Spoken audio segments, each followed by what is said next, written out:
हाय फिर मेरा नाम आकाश है और आज के इस वीडियो में मेरे पास है Redmi 5 Note 5। बेसिकली गाइज इसके अंदर जो है वो नो सर्विस का प्रॉब्लम है और इसके अंदर जो है वो HDR 660 लगी हुई है। ठीक है, तो इस वीडियो में मैं आपको जो है ना 660 का पूरा वर्किंग प्रिंसिपल बताऊंगा कि किस तरीके से वो काम करता है। बाद में इस फ़ोन की हम ट्रेसिंग करेंगे। देखिए इसके अंदर जो है वो सिम कार्ड लगा हुआ है, लेकिन ना यहाँ पे आप बेसबैंड और सारी चीज़ें जो है वो ठीक है, फिर भी इसके अंदर जो है वो नेटवर्क नहीं आ रहा है। तो क्या ट्रबल शूट होता है, किस तरीके से, क्या इन्फॉर्मेशन आपको जो है वो ज़रूरी है इस फ़ोन को रिपेयर करने के लिए।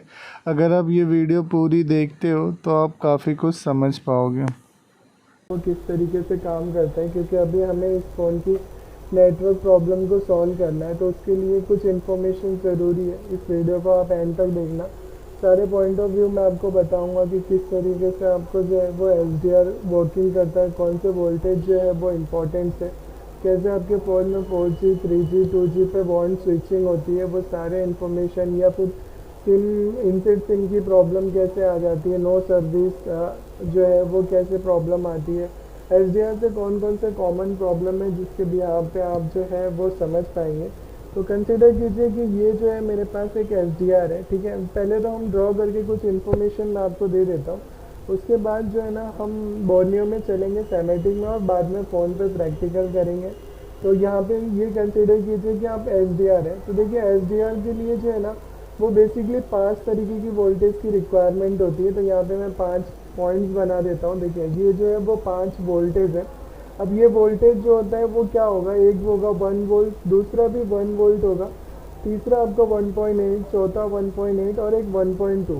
अब ये जो वोल्टेज मिलेंगे तो आपका HDR जो है वो फंक्शन करेगा। और ये जो है वोल्टेज कौन जनरेट करता है, बेसिकली ये वोल्टेज जो होता है वो PM से मिलता है। उसके अलावा एक क्लॉक सिग्नल भी PM से आता है, तो वो भी मैं आपको बताता हूँ। देखो होता क्या है, जैसे कि हमारा WTR में बेस बैंड सेक्शन होता है फ़ोन का। ठीक है, नॉर्मली CPU में होता है, बट ऑपरेट जो होता है वो बेस बैंड WTR से होता है। ठीक है, तो आप उसे बेस बैंड IC भी बोलते हो।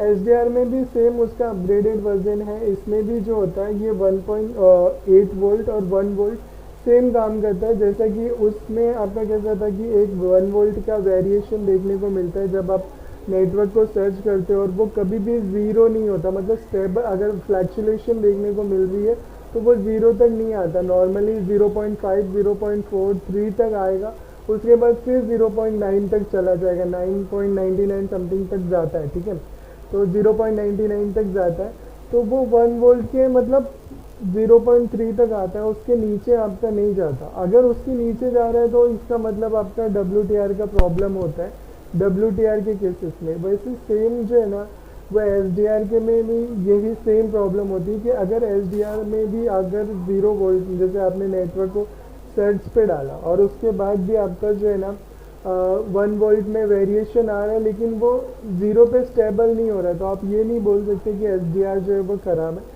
देखो पॉइंट की बात ये है कि किसी भी फ़ोन में HDR है और उसमें नेटवर्क की प्रॉब्लम आ रही है और कुछ प्रॉब्लम आ रही है, तो मैं अभी वो पूरा डिस्कशन करूँगा, आपका पॉइंट जो है वो एकदम क्लियर हो जाएगा। इसीलिए वीडियोस को एंड तक देखना। तो ये 1 वोल्ट और ये ये बेसिकली TX के लिए होता है, ट्रांसलेशन और रिसीविंग, जो मतलब बेस बैंड के लिए सोर्स होता है, जो कि ये वोल्टेज चाहिए तभी उसका बेस बैंड जो है वो वर्क करेगा, CPU के साथ कॉन्फ़िगर करेगा। और बाद में बैंड होते हैं इसके अंदर, 4G के अलग, 3G के अलग, 2G के अलग, बैंड स्विचिंग किस तरीके से होती है, वो सारी इन्फॉर्मेशन मैं आपको जो है वो क्लियर करने की कोशिश करूँगा गाइज। अभी तक ऐसी वीडियो HDR के ऊपर तो नहीं है, इसीलिए इस बात के लिए आप एक बार लाइक करना और वीडियो को एंड तक देखना।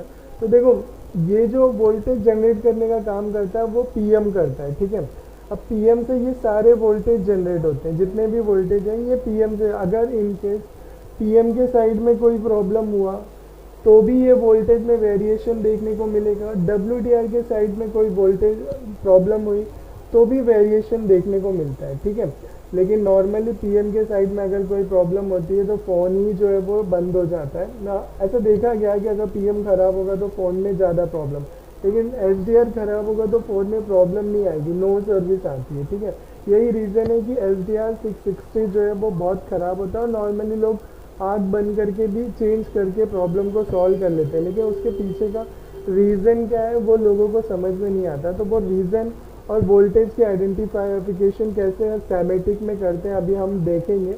मैं बोर्ड ओपन करूंगा और उसमें आपको दिखाने की कोशिश करूंगा कि किस तरीके से SDR 660, बाद में हम वो प्रैक्टिकल करके उस फ़ोन को सॉल्व करने की भी कोशिश करेंगे, ठीक है। लेकिन यहाँ पे आपको ये सब नॉलेज ज़रूरी है, तभी आप स्कीमेटिक तक जा सकते हो, तभी आप फ़ोन के प्रैक्टिकल करके रिपेयर करने की कोशिश कर सकते हो, ठीक है। तो ये PMIC हो गई हमारी। अब SDR की वजह से कॉमन जो प्रॉब्लम है जो आपको फ़ोन में देखने को मिलता है वो तो हो गया नो नेटवर्क नो सर्विस के अंदर आ रहा है, ठीक है। नेटवर्क को छोड़ना पकड़ना, मतलब आ जाना फिर तुरंत चले जाना, जीरो हो जाना फिर वेरिएट करना बॉन्ड से, जैसे वोडाफोन या एयरटेल का यूज़र है कस्टमर, तो उसमें क्या होता है कि बार बार नेटवर्क स्विच होता है 2G 3G। अगर LTE मैनुअली रखा है तो ठीक है, बट फिर भी स्विचिंग होती है तो वो प्रॉब्लम क्रिएट करता है, ठीक है, नेटवर्क की वजह से। तो वो प्रॉब्लम भी आपके SDR में कंसिडर होती है। बेसबैंड आपका अननोन दिखा रहा है, IMEI आपका जो है वो नल नहीं गाइस, यहाँ पे unable to get the IMEI number ये लिख के आ रहा है, या फिर ब्लैंक है कुछ लिखा हुआ नहीं है, तो भी आपका उस टाइम पे आपको सेम चेक करना है, अननोन होगा आपका बेसबैंड भी, तो फिर आपको एक आइडिया हो जाएगा कि SDR का प्रॉब्लम है। आप SDR को हल्का हीट करोगे तो आ भी जाता है। ये प्रॉब्लम CPU से भी होती है, ठीक है, लेकिन CPU से है या SDR से है वो कंसीडर आप हल्का हिट मार के चेक कर सकते हो। अगर CPU के साइड में भी प्रॉब्लम होगी, CPU पे हल्का हिट मारोगे बेसबैंड और ये आ जाएगा, तो आपको पता चल जाता है कि उसका जो CPU है वो ड्राई हो चुका है, क्योंकि नॉर्मली गेम ज़्यादा खेलने की वजह से CPU ड्राई होता है और उसकी वजह से जो है ना फ़ोन जब गर्म होता है तो प्रॉब्लम होती है। तो ये अननोन आपका बेसबैंड अननोन बताएगा। अब उसके बाद जब ये वोल्टेज के गेम हो गया, उसके बाद एक क्लॉक सिग्नल की ज़रूरत पड़ती है जो कि आपका होता है CLK2 और CLK1। ये बेसिकली SDR में आता है, लेकिन ये PM से जनरेट होता है और बाद में ये 4G और 3G, मतलब 4G PA और 3G जो 2G PA आपका उसके लिए जाता है, लेकिन वो SDR से होके जाता है, ठीक है। अब इसमें एक क्लॉक का सिग्नल है, तो एक कैपेसिटर आपका सीरीज में लगा होगा, वो भी हम देखेंगे। तो इतनी नॉलेज आपके पास अगर SDR की है, तभी आप किसी भी SDR के फ़ोन, चाहे वो Realme 3 हो या फिर आपका Note 5 Note 6 Pro हो, Note 5, जितने में भी SDR 660 लगा हुआ है उसमें जो है ना ये नॉलेज अगर आपके पास। अब ये काम कैसे करता है हम स्कीमेटिक में चलेंगे और वहाँ पे देखने की कोशिश करते हैं, ठीक है। तो देखो गाइज, यहाँ पे मैंने जो है ना Redmi Note 5 का जो है वो बोर्ड ये लेआउट ओपन किया। यहाँ पे अगर आप देखोगे तो ये SDR है आपका, ये 2GP है और ये 4GP है, ठीक है। अब ये 2GP है और ये 4GP है और ये SDR है। अब SDR के पास में अगर आप देखोगे तो ये सब कैपेसिटर है, तो इन्हीं कैपेसिटर्स पे वो वोल्टेज आता है। अब देखो ये वोल्टेज आता कैसे है और कहाँ पे देखने को मिलेगा, आपको वो देखना है, तो आप इसे कॉपी कर लो सिंपली, ठीक है, और यहाँ पे जाके आप पेस्ट कर दो। अगर आपने यहाँ पे पेस्ट कर दिया तो ये आपका SDR लगा हुआ है, ठीक है। अब SDR में ये इन्होंने E पार्ट तक बनाया है, मतलब U501 E तक लेके गए हैं, ठीक है। तो अब E तक में इन्होंने क्या दिया, यहाँ पे देखो ये ट्रांसमिशन और रिसीविंग बैंड के लिए है। ये यहाँ पे वोल्टेज हमें कुछ भी नहीं बता रहे हैं, तो ये अभी फ़िलहाल यहाँ पे रहना कोई बात नहीं है। अब देखो इस वाले में B वाले में उन्होंने क्या बताया, ये बेसिकली B है। यहाँ पे अगर आप देखोगे तो 1501 B, ठीक है। अब इसमें क्या है, सारे पॉइंट जो पॉइंट आपके जैसे 44 24 29 32, ये BGA जो पॉइंट है वो आपके ग्राउंड है, ठीक है। तो वो ग्राउंड को ही दिखाया उन्होंने इसमें B वाले पार्ट में। यहाँ पे आप देखो B वाले पार्ट में, सॉरी ये A पार्ट है, तो B पार्ट में आपका सारा पॉइंट जो है वो ग्राउंड का। अब C पार्ट में क्या है, देखो एक एक करके जाएंगे। तो यहाँ पे आप देखो VREG L2A, VREG L2A मतलब ये आपका जो है वो PM से जनरेट होने वाला वोल्टेज है, जो कि आपका ये 1505 और 1504, इस पे 1.0 आपको मिलेगा। उसके अलावा यहाँ पे भी आपको वही मिलेगा 1508। तो ये जो कैपेसिटर है, जैसे ये 1504 हो गया, 1505 भी यहीं पे होगा और 1508 भी यहीं पे होगा, ठीक है। तो इस पर आपको जो है वो 1.0 वोल्ट मिलेगा। देखो 1.0 वोल्ट। अब ये वाला 1.0 और ये वाला दूसरा पॉइंट देखो यहाँ पे 15 16 और 15 20, यहाँ पे आपको जो है 1. वी रेड L12 की लाइन है ये 1.8, यहाँ पे आप देखोगे VDD एनालॉग 1.8। तो ये सब कैपेसिटर पे आपको 1.8 जो है वो देखने को मिल जाएगा। नॉर्मली सिंपली है, आप इस कैपेसिटर को यहाँ पे कॉपी कर लो और उसके बाद यहाँ लेआउट में जाके उसे पेस्ट करोगे यहाँ पे, तो आपको जो है वो कैपेसिटर की पोजीशन मिल जाएगी। देखो ये कैपेसिटर यहाँ है, बेसिकली अपोजिट साइड में है उसके, ठीक है। SDR आपका यहाँ नहीं है लेकिन उसके अपोजिट साइड में। तो ये अगर अपोजिट साइड में कोई प्रॉब्लम होगा और आप उस सेक्शन में काम कर रहे हो और आपको लग रहा है वेरिएशन, अगर इस कैपेसिटर में कोई भी लीकेज होगा, लेट सपोज वाटर लॉस की वजह से, तो ये 1.8 में आपको वेरिएशन देखने को मिलेगा ही मिलेगा।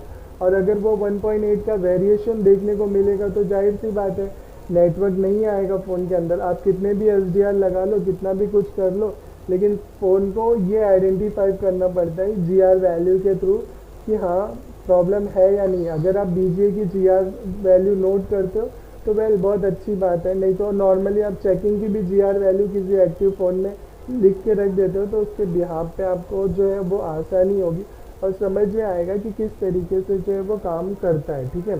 तो यहाँ पे ये आपको समझ में आ गया 1.8। अभी दूसरे साइड में हम चलते हैं। तो मैंने आपको बताया 5 तरीके के वोल्टेज। तो यहाँ पे आप देखो L13A 1.8 वोल्टेज का, ठीक है। उसके बाद आपका ये जो है दूसरा वाला L3A 1.0 वोल्ट का, ठीक है। अब ये जो है L17 1.28, ये बेसिकली इतनी ही लाइन अगर मैं अभी आपको दिखाऊं तो इतनी ही लाइन नेसेसरी है हमें जो कि चाहिए। यहाँ पे अगर आप देखो, मैं यहाँ पे कॉपी करता हूँ, C को हटा देता हूँ मैं, तो C में हम गए थे। अब उसके बाद यहाँ पे आप देखो E में आ गए हैं, ठीक है। E में आने के बाद ये सारा आपका जो है ना बैंड का है, जो कि ट्रांसमिशन रिसीविंग और ट्रांसमिशन के लिए यूज़ होता है, वो है, ठीक है। बैंड के लिए एंटीने की टिप्स है यहाँ पे, सॉरी एंटीना SDR नहीं, एंटीने की नहीं है, ये आपका जो है ना ये नेटवर्क स्विचिंग के लिए लगा होता है बैंड, वो है वो। मैं आपको अभी आगे बताऊंगा ये, ठीक है। तो ये आपको यहाँ पे हो गया। उसके बाद हम देखते हैं, ये देखो बी में और ग्राउंड के सारे पार्ट्स जो मैंने बताया था, ठीक है।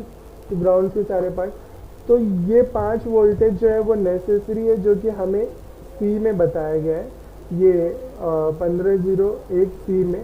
अब ये सब वोल्टेज में अगर वेरिएशन, मान लो अगर ये कैपेसिटर लीकेज है तो 1.0 की लाइन में वेरिएशन आएगा तो वो, लेकिन खैर देखो ये लाइन में ना इतना कैपेसिटर लीकेज कब होगा, वाटर डैमेज की वजह से ही होता है, अपने आप प्रॉब्लम नहीं होती। अपने आप कब प्रॉब्लम होती है, क्योंकि मैंने आपको बताया है कैपेसिटर के टाइप, पेपर कैपेसिटर, सेरामिक और माइका। तो ये जो छोटे कैपेसिटर होते हैं ये जल्दी फॉल्टी नहीं होते हैं, यही रीज़न है कि इनमें कम प्रॉब्लम आती है एज़ कम्पेयर टू वो जो बड़े आपके पेपर कैपेसिटर्स लगे होते हैं जो हाई वोल्टेज की लाइन में लगे होते हैं, उनमें ज़्यादा प्रॉब्लम आपको देखने। अब ये ट्रांसमिशन देखो 1.0, यहाँ पे 1.0 रिसीविंग, और ये हर एक चीज़ का है ना अपना एक वैल्यूज़ होता है। तो ये VDD की मतलब PM जनरेट कर रहा है तो इनडायरेक्टली VDD आप बोल सकते हो, ठीक है। अब एनालॉग्स में होते हैं ये, और अब ये वोल्टेज में वेरिएशन आए, जैसे अभी मैंने आपको बताया ना कि जो वेरिएशन आएगा, जैसे ये 1.8 वोल्ट हो गया आपका ये जो होता है, और उसके बाद ये 1.0 वोल्ट हो गया यहाँ का। देखो दिखाता हूँ मैं आपको, ये 1.0 और 1.8 TX0 और जो मैंने आपको यहाँ पे बताया था पेंट में कि ये जो TX0 और RX रिसीविंग और ट्रांसमिशन के लिए, तो ये जो होता है अगर इनमें कोई प्रॉब्लम्स होगी तो आपका जो है नेटवर्क नहीं आएगा, नो सर्विस आएगी। तो यही रीज़न है। तो लेकिन देखो अभी ये PM से आ रहा है, PM से ये लाइन को अगर मैं फॉलो करता हूँ 1.0 की लाइन में, नेटवर्क को सर्च मोड पे डाला हमने और ये PM से जनरेट हो रहा है। देखो PM से यहाँ से जनरेट हो रहा है। अब इसके बीच में एक कैपेसिटर होगा शायद, या नहीं भी हो सकता है, एक कैपेसिटर है ग्राउंड के साथ में, देखो यहाँ पे, ठीक है। 4.5 माइक्रोफेराइड का है, सी 520 नंबर है इसका। अब ये लाइन में अगर कोई प्रॉब्लम होगी तो फिर वो कैपेसिटर का फॉल्ट हो सकता है, इस कैपेसिटर का फॉल्ट हो सकता है, इस कैपेसिटर का हो सकता है, इस कैपेसिटर का हो सकता है, ये कैपेसिटर का, ये कैपेसिटर का, ये कैपेसिटर का, इन कैपेसिटर का हो सकता है, या एसडीआर या फिर आपका PM660 लगा होगा वहाँ पे, उसका प्रॉब्लम हो सकता है। ये दो इतने, क्योंकि इन लाइन में वेरिएशन हो रही है तो यहीं पे कहीं ना प्रॉब्लम। लेकिन इसमें जो सबसे ज़्यादा प्रॉब्लम आती है वो आती है एसडीआर की वजह से, और यही रीज़न है कि हम एसडीआर चेंज करते हैं, उसकी वजह से हमारा वेरिएशन सॉल्व। अगर वेरिएशन 0 तक जा रहा है तो 100% एसडीआर ख़राब है, और अगर कोई प्रॉब्लम आ रही है तो भी आप ये जो है ना एसडीआर को चेक कर सकते हो। अब ये इतना तो हो गया वोल्टेज के ऊपर। अगर ये लाइन में प्रॉब्लम है तो इनडायरेक्टली 1.8 की लाइन में अगर तो वोल्टेज ड्रॉप हो रहा है तब भी आपका एसडीआर का प्रॉब्लम होगा, एसडीआर निकाल के चेक करना है, ठीक है। अगर एसडीआर लगाने के बाद भी प्रॉब्लम सॉल्व नहीं होती है तो आगे ट्रबल शूट बनता है, उस ट्रबल शूट के बिहाफ पे आप इन वोल्टेज को चेक कर सकते हो, और वोल्टेज चेक करने के बाद फ़ोन को रिपेयर करने के लिए आगे बढ़ सकते हो। अब होता क्या है, कभी कभी देखो इसमें ना बैंड होते हैं, बहुत सारे बैंड होते हैं, जैसे मैं आपको यहाँ पे दिखाता हूँ। मैंने एक लाइन आपको बताई थी ये वाली पेंट में कि CLK CM2, ये वाली जो है CLK RF CLK, ठीक है, इसे फॉलो अप करते हैं हम। मैं यहाँ पे लिख लेता हूँ RF _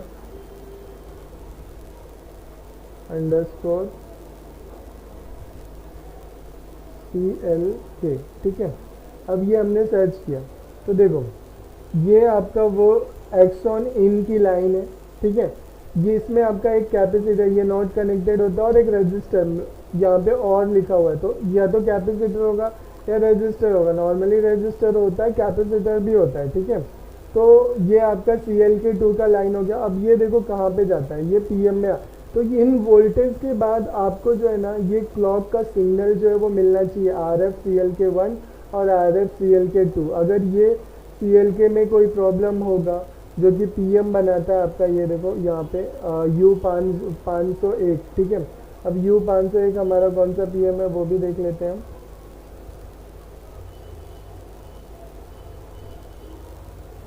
U501 ये वाला है, 660 होगा, ठीक है।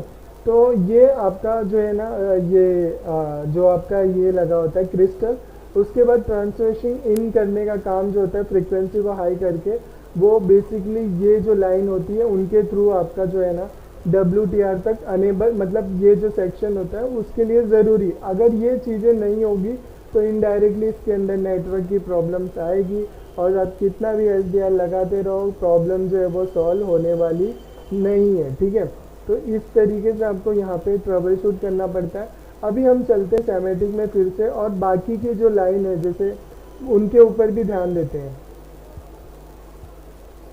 जैसे ये RF क्लॉक की लाइन, सॉरी यहाँ पे RF क्लॉक की लाइन, अगर मैं इसे फॉलो करूँ तो ये PM में आपका PM से निकलेगा, और उसके बाद यहाँ पे कैपेसिटर लगा हुआ है सीरीज में जो कि 100 पिकोफैराड का है, देखो। और उसके बाद ये आपका मतलब SDR में आ जाएगा, ठीक है।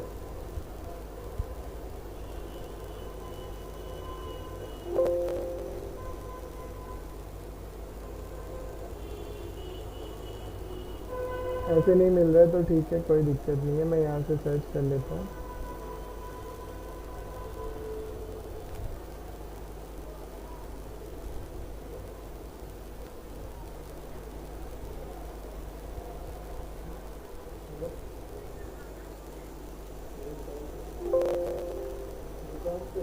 तो देखो यहाँ पे अभी जो है ना, यहाँ पे आपका अभी जो है वो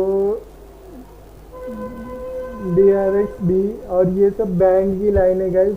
और ये कैसे काम करती है देखो, ट्रांसमिशन रिसीविंग कंटिन्यूसली SDR से होता रहता है। अभी यहाँ पे अगर आप देखोगे तो ये सारे 4G के बैंड है, B1 B2 B3 B4 B34 39, ये अलग अलग तरीके। अगर ये LTE यहाँ पे आप देख रहे हो तो ये सब जो है ना आपका 4G के लिए, मतलब नॉर्मली जो 4G PA होता है उसके लिए जाते हैं। देखो अभी अगर ये कहाँ जाएगा, यहाँ से निकलेगा और उसके बाद जो है ना ये आपका SDR है।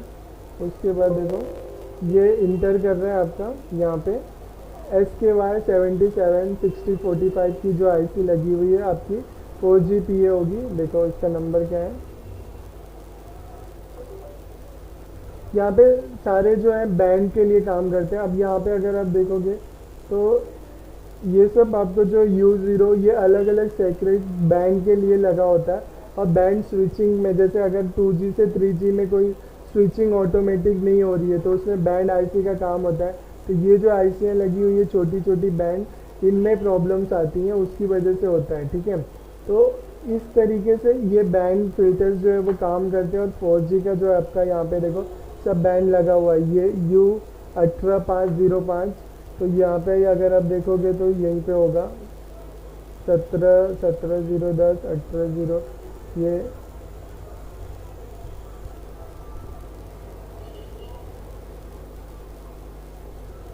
19। यहाँ पे जो छोटे छोटे ये सब बैंड दिख रहे हैं ना, इन्हीं का काम होता है। अब बेसिकली कभी कभी क्या होता है कि मुंबई में प्रॉपर सिम कार्ड चलेगा, दूसरे किसी स्टेट में नहीं चलेगा, तो उनमें ये सब का प्रॉब्लम जो है वो देखने को मिलता है। ये बेसिकली फिल्टर्स में बैंड फिल्टर की वजह से होता है। जैसे B38 ये 4G का ट्रांसमिशन हो रहा है, उसके अलावा B34 ये भी 4G का है, क्योंकि हम 4G IC के पास में है। ये सारे बैंड जो है वो 4G के लिए ही वर्क करेंगे। लेकिन इसको वर्क करने के लिए क्या होता है, अगर जैसे किसी फ़ोन में आपका एयरटेल का सिम कार्ड लगाया आपने, 2G 3G आ रहा है बट 4G नहीं आ रहा है, तो ऐसी कंडीशन में आपको इस IC के ऊपर जो है ना 1.8 वोल्ट मिलना चाहिए, जो कि यहाँ पे अगर आप देखोगे तो इसका भी एक वर्किंग प्रिंसिपल होता है। मैं आपको दिखाता हूँ, देखो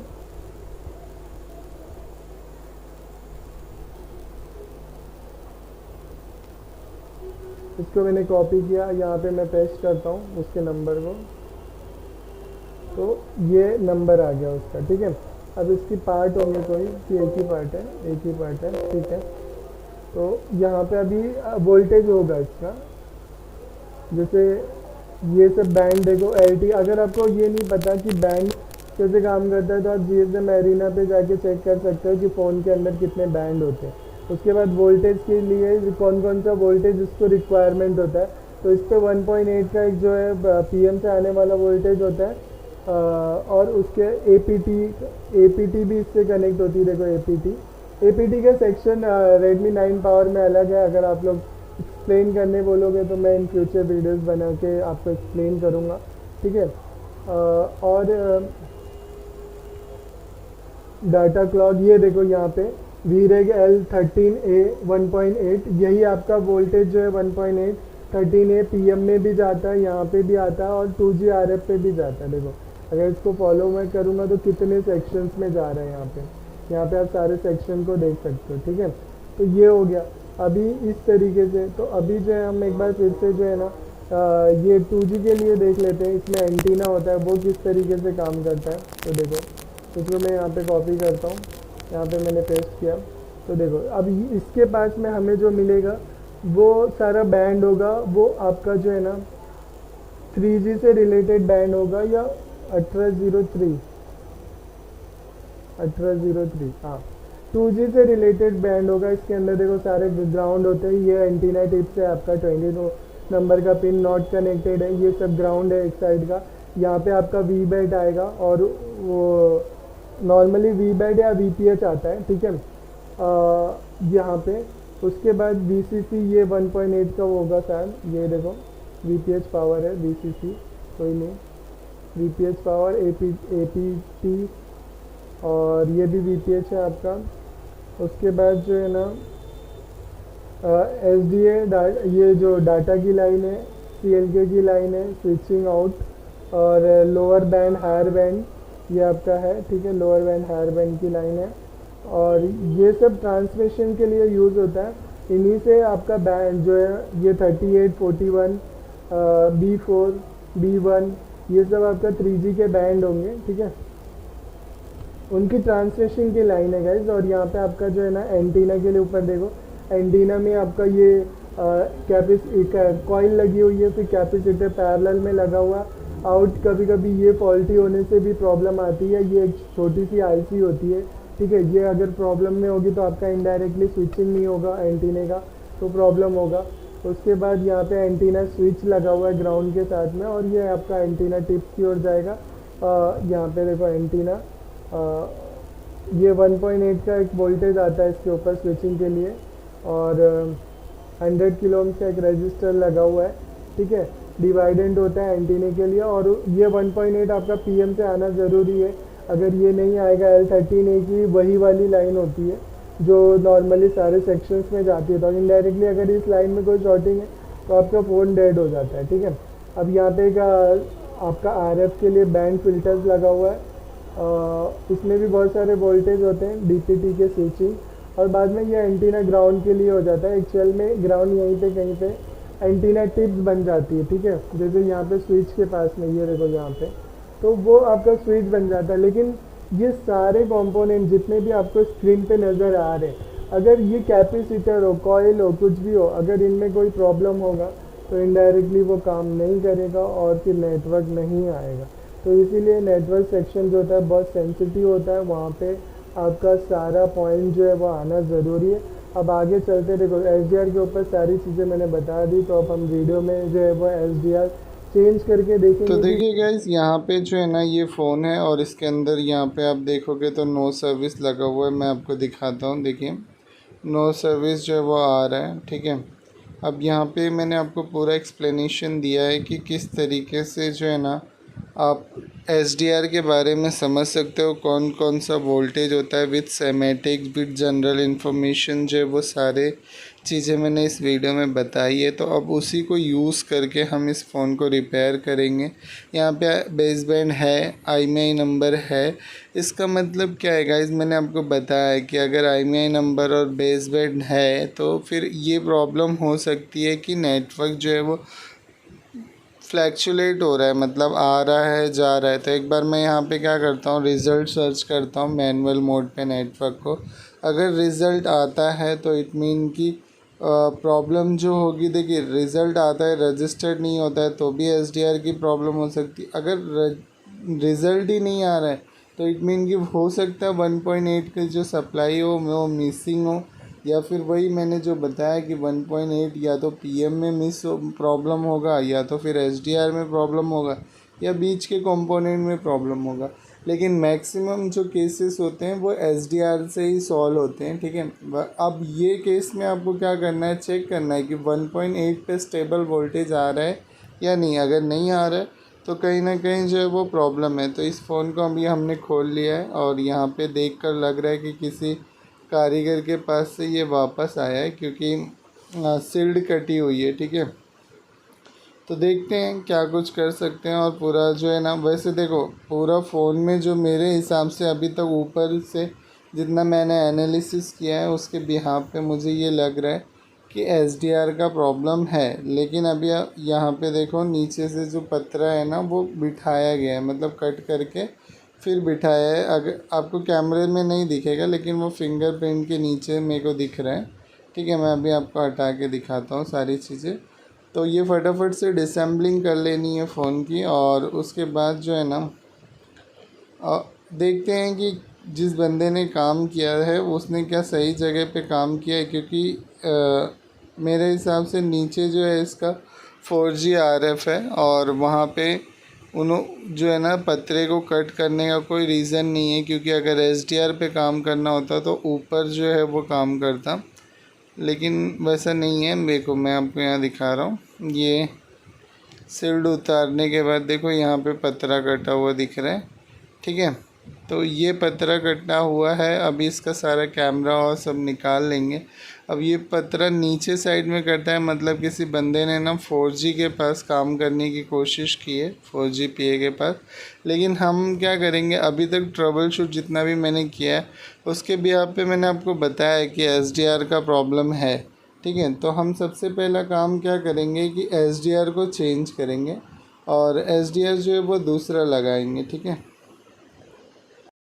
तो यहाँ पे वीडियो को थोड़ा सा फास्ट फॉरवर्ड किया गया है गैस, और उसके बाद एच को जो है वो मैं हिट मार के निकाल लेता हूँ। देखिए इस तरीके से आपको हिट मारनी है, और आईसी रिबॉलिंग या चेंजिंग के ऊपर मैंने बहुत सारी वीडियो अपने चैनल पे डाली है गैस। अगर आपको भी कोई प्रॉब्लम है आईसी रिबॉलिंग या आईसी को निकालना किस तरीके से, बेसिकली देखो अगर आप यहाँ तक वीडियो को देख चुके होंगे तो मुझे पूरी उम्मीद है कि आप काफ़ी कुछ जो है वो समझ चुके होंगे, क्योंकि एचडीआर पे उतनी वीडियो यूट्यूब पे है नहीं, और यही रीज़न है कि मैंने एचडीआर पे वीडियो बनाई है। अब मोस्टली ज़्यादातर लोग जो कमेंट करेंगे नीचे, और वो कमेंट अच्छा होगा, मुझे लगेगा कि हाँ टॉपिक अच्छा है, बनाना चाहिए। वैसे ज़्यादातर जो लोग टॉपिक कमेंट करेंगे मैं उस पर वीडियो बना के आपको एक्सप्लेनेशन करने की कोशिश करूँगा, ठीक है। और बाकी वॉइस के लिए आपको थोड़ा बहुत कॉम्प्रोमाइज़ करना पड़ेगा, क्योंकि जो हम पीसी में रिकॉर्ड करते हैं तो वॉइस जो होती है वो काफ़ी कम आती है, तो ये एक प्रॉब्लम है। बाकी इसका सलूशन ढूंढ रहा हूँ मैं, जैसे कुछ मिल जाएगा ज़रूर करेंगे, ठीक है। तो अभी यहाँ पे जो है नई एचडीआर जो है वो इसके ऊपर पेस्ट करेंगे। मेरे पास एचडीआर है और 2 एचडीआर है गाइस मेरे पास, तो उस नई एचडीआर को यहाँ पे मैं पेस्ट कर लेता हूँ। पहले तो बोर्ड को क्लीन कर लेता हूँ। देखो अब मैं आपको बताता हूँ गाइस, इस बोर्ड में ना मैंने 2 न्यू एचडीआर लगाई। मेरे पास 2 मार्केट की न्यू एचडीआर जो मैंने ख़रीदी थी, 120 रुपये की एक थी आई थिंक सो, 240 रुपये की 2 पड़ी थी मुझे, और 2 की दोनों जो थी वो बंद थी, ठीक है।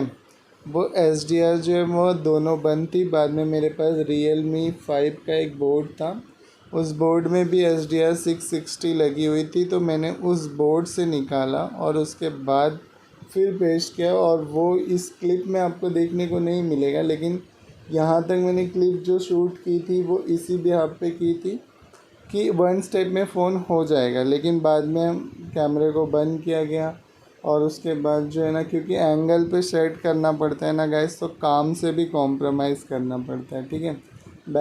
जगह नहीं बचती है, यस कैमरा बीच में आते रहता है, तो वो सब प्रॉब्लम होती है। एक तो 2 आईसी पहले से ख़राब निकल गए एचडीआर, यानी मेरे पैसे डूब गए, तो ये प्रॉब्लम होती है। तो इसीलिए जो है ना मैंने कैमरे को साइड में किया। यहाँ पे तो मैं आपको ये जो फर्स्ट न्यू आईसी है वो दिखा रहा हूँ, लेकिन ये भी काम नहीं की। बाद में सेकंड लगाई तो वो भी काम नहीं की, तो फिर ट्रबल शूटिंग की, और वही वोल्टेज जो एक्सप्लेनेशन मैंने आपको दिया, जो मैंने इस वीडियो पे किया था फ़ोन पे, वही आपको सैमेटिक में एक्सप्लेन किया है मैंने वही सारी चीज़ों को। और उसके बाद जब वोल्टेज सारे ठीक थे, सब कुछ ठीक था, तो फिर फाइनली मुझे लगा कि यार नहीं, इसके अंदर जो प्रॉब्लम है वो एचडीआर की है। और देखो मेरी जगह पे अगर कोई दूसरा कारीगर होता ना, तो वो यही सोचता कि फ़ोन में एमएमसी की प्रॉब्लम होगी, सीपीयू की प्रॉब्लम, मतलब वो कुछ भी, क्योंकि नॉलेज नहीं। अभी जिस बंदे के पास से फ़ोन आया उसने 4G RF के पास हिट मारी है, पतरा कट किया है, तो ये कोई लॉजिक नहीं था, वहाँ पे काम करने का क्या लॉजिक था, ठीक है। लेकिन लोग यही आजकल करते हैं कि हिट मारते हैं, जो काम होने वाला भी रहता है ना वो बढ़ जाता है, मतलब फिर और उसमें मेहनत करनी पड़ती है। तो एकदम सही जगह पे अगर आप काम करोगे तो आपको रिज़ल्ट मिलेगा, आप कंफर्म रहोगे कि हाँ भाई मैं जो कर रहा हूँ वो सही कर रहा हूँ, उससे ही। अभी यहाँ पे एचडीआर 2 वो भी न्यू लगाने के बाद भी अगर प्रॉब्लम सॉल्व नहीं हुई ना, तो लोग क्या सोचते हैं कि यार फ़ोन में और कुछ प्रॉब्लम होगी, लेकिन वो उनकी अपनी यादों, मतलब जो चीज़ें वो करते हैं, चेक भी करते हैं ना, उस पर भी वो यकीन नहीं करते यार कि नेटवर्क नहीं आ रहा है तो प्रॉब्लम तो नहीं। अगर आप चीज़ों को सही चेक कर रहे हो, ट्रेस कर रहे हो, तो आप कंफर्म हो। जो मैंने आपको इसमें बताया है CL के CMD PM से निकलने वाली क्लॉक, वो बहुत इम्पॉर्टेंट है, ठीक है। उसके अलावा 1.8 1.0 में वेरिएशन 0 तक नहीं जाना चाहिए। वो सब जो मैं सैमेटिक में आपको बताया हूँ, वो ध्यान से अगर आप माइक लगा के सुनोगे ना, एयरफोन लगा के, तो डेफ़िनेटली आपको वीडियो काफ़ी अच्छा और इन्फॉर्मेटिव लगेगा। आपको एचडीआर की वर्किंग प्रिंसिपल समझ में आ जाएगी।